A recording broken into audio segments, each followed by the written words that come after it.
السلام علیکم۔ یہ national audio library for the blind کی آواز ہے۔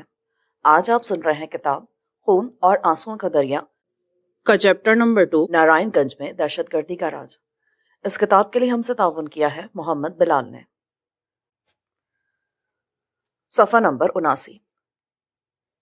قاتل دستوں کو حکم تھا کہ وہ فیکٹری میں موجود ہر غیر بنگالی کو قتل کر دیں۔ یہ بات 38 سالہ اصغر علی خان نے بتائی، جو ڈھاکہ کے نزدیک ایک صنعتی قصبے نارائن گنج میں پاکستان فیبرک کمپنی میں آفیسر تھے۔ اصغر علی نے مارچ 1971 میں نارائن گنج میں غیر بنگالیوں کے قتل کی رقت آمیز روایت یوں بیان کی۔ نارائن گنج میں غیر بنگالیوں کی آبادی کچھ زیادہ نہ تھی۔ بہت سے غیر بنگالی دن کے وقت نارائن گنج میں کام کرتے تھے اور شام کے وقت ڈھاکہ کے قرب و جوار میں اپنی اپنی بستیوں کی طرف لوٹ جاتے تھے۔ مارچ کے پہلے ہی ہفتے سے نارائن گنج میں عوامی لیگ کے جنگجو تشدد پسندانہ کارروائیوں پر لگے ہوئے تھے۔ وہ بنگالی مل مزدوروں کو غیر بنگالیوں کے خلاف بھڑکا رہے تھے۔ انہوں نے وسط مارچ تک غیر بنگالی لوگوں کے گھروں کی نشاندہی کر لی تھی۔ 21 مارچ کو عوامی لیگ کے لوگوں کے ایک بڑے پرتشدد اور چیختے چلاتے نعرے لگاتے ہجوم نے فیکٹری پر اور ان کے کوارٹروں پر حملہ کر دیا، جہاں غیر بنگالی ملازمین اور ان کے خاندان رہتے تھے۔ انہوں نے فیکٹری کو تو کوئی نقصان نہیں پہنچایا، لیکن غیر بنگالی ملازمین اور ان کے خاندانوں کو تہہ تہہ کر ڈالا۔ میں اپنے کوارٹر کا اکیلا رہائشی تھا۔ جس وقت عوامی لیگ کا حملہ شروع ہوا تو میں اپنے گھر سے نکلا اور اپنے بہت ہی عزیز بنگالی دوست کے گھر چلا گیا۔ اس نے مجھے چھپا لیا اور اس طرح میں بچ گیا۔ 26 مارچ کی سپہر جب اس علاقے میں بنگالی باغیوں کا صفایا کر دیا گیا تو وفاقی فوج کے سپاہیوں نے فیکٹری کا دورہ کیا اور 160 غیر بنگالیوں کی لاشوں کو اکٹھا دفنانے کا بندوبست کیا، جن کی لاشیں ان کے کوارٹروں میں پڑی تھیں۔ قاتل دستے نے ستم کا نشانہ بننے والے ہر شخص کے گھر کو لوٹا تھا اور وہاں سے ہر قیمتی چیز غائب ہو چکی تھی۔ شاہدین نے بتایا کہ عوامی لیگ کے جذباتی مقرروں نے اپنی تقریروں میں بنگالی مزدوروں کو مخاطب کرتے ہوئے کہا کہ اگر غیر بنگالی لوگوں کو یہاں سے ختم کر دیا گیا تو ان کی جگہ بے روزگار بنگالیوں کو لگا لیا جائے گا۔ 4 مسلح گنڈوں نے اپنی گرفت میں آنے والی نابالغ غیر بنگالی لڑکیوں کو ایک خالی بس میں گھسیٹ کر لے گئے اور ان کو گولی مار کر ہلاک کرنے سے پہلے ان کی آبرو ریزی کی۔ یہ بات 38 سالہ گلزار حسین نے بتائی، جنہوں نے 21 مارچ 1971 کو نارائن گنج کے بس اڈے کے پاس 22 غیر بنگالی مردوں، عورتوں اور بچوں کا قتل عام اپنی آنکھوں سے دیکھا تھا۔ نومبر 1973 میں کراچی منتقل ہونے والے گلزار حسین نے بتایا، میں نارائن گنج میں پٹسن کا کاروبار کرتا اور ایک کرائے کے گھر میں رہتا تھا، جو قصبے کے تجارتی مرکز سے زیادہ دور نہیں تھا۔ مارچ 71 کے پہلے ہی ہفتے سے عوامی لیگ کے فسادی کارندے نارائن گنج میں ایک خونین تلاطم برپا کرنے کی کوشش کر رہے تھے اور ان کا ہدف غیر بنگالی آبادی کا صفایا کرنا تھا۔ 21 مارچ 1971 کو ڈھاکہ جانے والی بس جو ہی شہر سے باہر نکلی تو اسے راستے میں روک لیا گیا۔ میں بس کے اگلے حصے میں بیٹھا ہوا تھا۔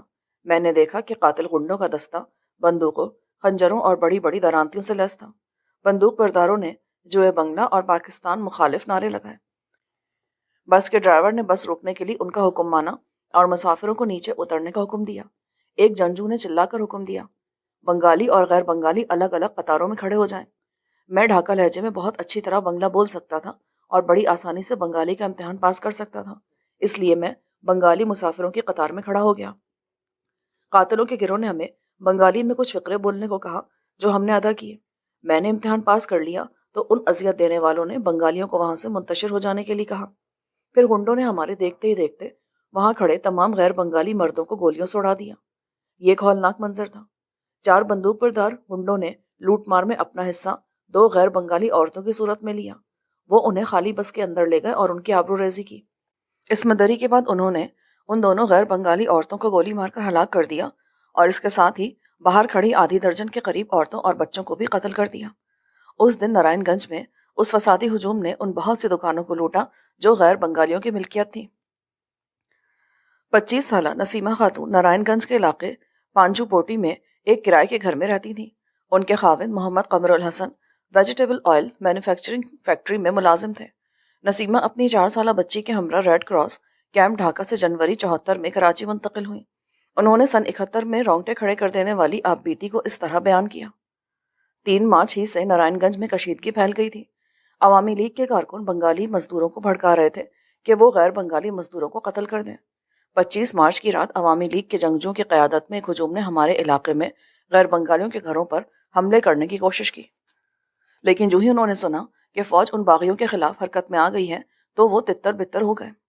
16 دسمبر 1971 کو جب ڈھاکہ میں پاکستانی فوج کی طرف سے بھارتی فوج کے سامنے ہتھیار ڈالنے کے فیصلے کا اعلان ہوا تو تشدد پسند بنگالیوں نے پوری شدت کے ساتھ نارائن گنج میں موجود غیر بنگالیوں کے خلاف تباہی مچا دی۔ ایک قاتل دستے نے میرے گھر پر حملہ کیا اور میرے زیورات، کپڑے، کراکری اور فرنیچر لوٹ کر لے گئے۔ گنڈوں نے باورچی خانے اور گھر میں استعمال ہونے والے کپڑوں کو بھی نہ چھوڑا۔ جب قاتل دستے نے میرے گھر پر حملہ کیا تو میرے شوہر گھر پر نہیں تھے، وہ ڈھاکہ گئے ہوئے تھے۔ ہمیں پکڑنے والوں نے ہمیں گھروں سے باہر نکلنے کو کہا اور ایک کھلی جگہ پر اکٹھا کیا جہاں 500 سے زیادہ غیر بنگالی بوڑھے مرد، بچے اور عورتیں روکے گئے تھے۔ تقریباً 50 بندوق بردار سیاسی گنڈے ہمیں دلدلی میدان میں سے دھکیلتے اور ہانکتے ہوئے ایک خالی اسکول کی عمارت میں لے گئے۔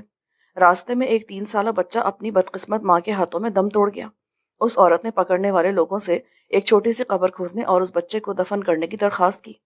اس دستے کی قیادت کرنے والے ایک گنڈے نے نتنے پھلاتے ہوئے بڑے زور سے کہا کہ نہیں، اور روتی پیٹتی ماں کے بازوؤں سے اس کے بچے کی لاش کو چھینا اور ہوا میں اچھالتے ہوئے اس دریا میں پھینک دیا جس دریا کے کنارے ہم اپنے آپ کو گھسیٹ رہے تھے اور تھکن سے نڈھال تھے۔ قاتلوں نے تمام پکڑے جانے والے لوگوں کو اسکول کے اندر دھکیل دیا۔ مجھے اپنے کانٹے کی طرح خشک حلق کو تر کرنے کے لیے پانی کی ضرورت تھی۔ وہ بندوق بردار جو ہمارے گروہ کو ہانک رہا تھا، اس نے مجھے تھپڑ مارا، بازو پکڑ کر زمین پر گرایا، بندوق کے دستے سے زد و کوب کیا اور کھینچ کھانچ کر بڑے ہال میں دھکیل دیا۔ کچھ دن تک ہم اسی جگہ سے سکتے تڑپتے رہے جو ایک جہنم تھا۔ ہر رات ہم اپنے پکڑنے والوں سے دھمکیاں اور گالیاں سنتے۔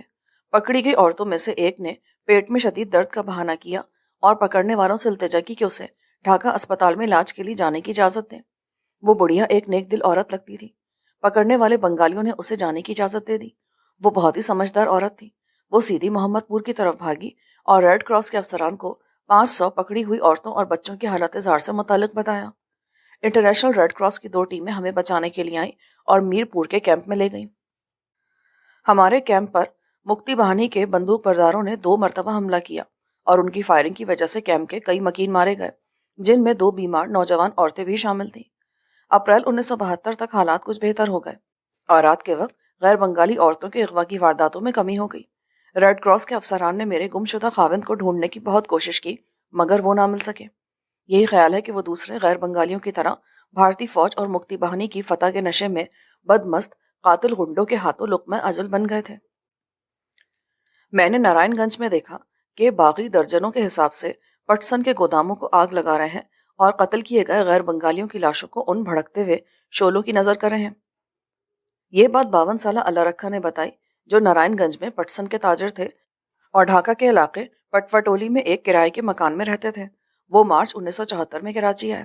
انہوں نے بتایا 1960 کے عشرے کے درمیانی عرصے کے بعد ڈھاکہ اور نارائن گنج میں موجود بہت سارے غیر بنگالی تاجر اس تشویش کا شکار تھے کہ ایک دن آئے گا جب مشرقی پاکستان میں ہمارے لیے کاروبار کرنا مشکل ہو جائے گا۔ عوامی لیگ کے فسادی سادہ لو بنگالیوں کے ذہنوں میں مغربی پاکستانیوں کے خلاف زہر انڈیل رہے تھے۔ 3 مارچ 71 کے بعد غیر بنگالیوں کے خلاف عوامی لیگ کی نفرت انگیز مہم اثر دکھا رہی تھی۔ میرے بہت سے دوست جو پٹسن کا کاروبار کرتے تھے ہم پر معترض تھے۔ 17 مارچ کو یہ آتش فشاں پھٹ پڑا۔ عوامی لیگ کے جنگجوؤں کی قیادت میں ایک بہت بڑے قاتل دستے نے اصفہانی جوٹ مل کے احاطے میں تباہی مچا دی۔ انہوں نے اصفہانی کالونی میں رہنے والے کئی 100 غیر بنگالی ہم وطنوں کو قتل کر دیا جن میں عورتیں اور بچے بھی شامل تھے۔ ان کی لاشوں کو مثل خاک دریا میں بہا دیا۔ میں اس عمارت کے کمرے میں چھپ جانے سے بچ گیا۔ معزز سامعین، جو ریکارڈنگ آپ نے ابھی سماعت فرمائی اسے national audio library for the blind کی جانب سے پیش کیا گیا ہے۔ ہمارے یوٹیوب چینل کو لائک، سبسکرائب اور شیئر ضرور کیجیے۔ اپنی قیمتی تجاویز اور آراء کے اظہار کے لیے ہمارے کمنٹ سیکشن کا استعمال کیجیے۔ اگر آپ بھی رضاکارانہ طور پر ہمارے اس مشن کا حصہ بننا چاہیں تو ڈسکرپشن میں دیے گئے لنک کے ذریعے ہمارے واٹس ایپ گروپ کو جوائن کیجیے۔ شکریہ۔